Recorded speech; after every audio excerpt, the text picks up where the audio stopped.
Morning, this is Jeff Lane with the Mount Washington Avalanche Center. Beautiful, sunny, warm day here in Tuckerman. A little warmer than I expected today. The clouds haven't quite materialized the way the forecast implied they would. It was supposed to be mostly cloudy today with the summits in and out of the clouds, and instead we've got bluebird skies with some high clouds off in the distance. But right now, south-facing slopes, the surfaces are definitely getting moistened up. I'm on a south-southeast facing slope known as Chicken Rock Gully. It's kind of uphill and left of Lunch Rocks between the sluice and the lip.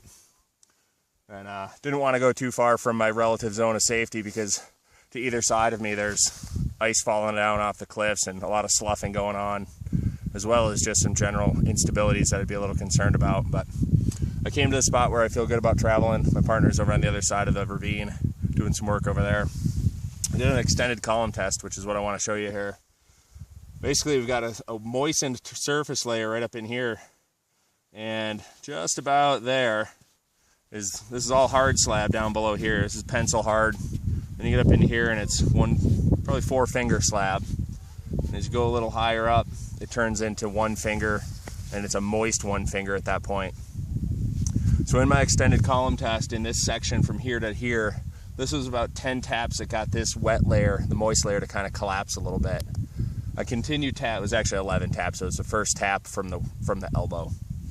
As I went a little harder, I got to 16 taps, so 16, 6 of them being from the elbow, and I got full propagation across the slab right at this level. So what is that telling me? Well, it's telling me that we have stability problems, and I'd be a little concerned about going into the sluice or up in the lip, especially with this heating. The snow is starting to lose its ability to propagate a fracture within the surface layer.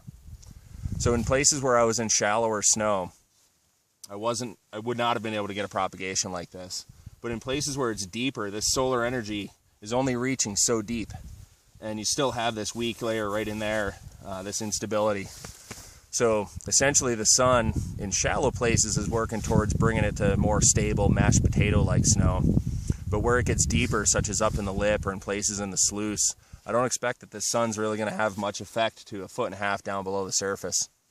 But what it's going to do is it's going to remove some of the strength of this upper snow and make it easier for your impact to go down to there and probably touch that weak layer just in the right way that you might propagate a fracture out. And in the back of my mind, I rated things moderate today, but I'm also thinking with this intense sunlight, it wouldn't surprise me at all to see some wet slabs naturally released from these areas. So, I'm kind of questioning whether I should have rated them considerable or not. I think if I'd known the forecast was going to be for intense sunshine, I'd have probably gone with a considerable rating. So this is a good reminder to always do your own stability assessments when you're going into terrain, and play conservative. There's good skiing out here today in reasonable danger, low danger, and stable snow. There's also good skiing in dangerous snow, and you just need to know the difference between the two and choose appropriately. Thanks a lot for watching. Take care.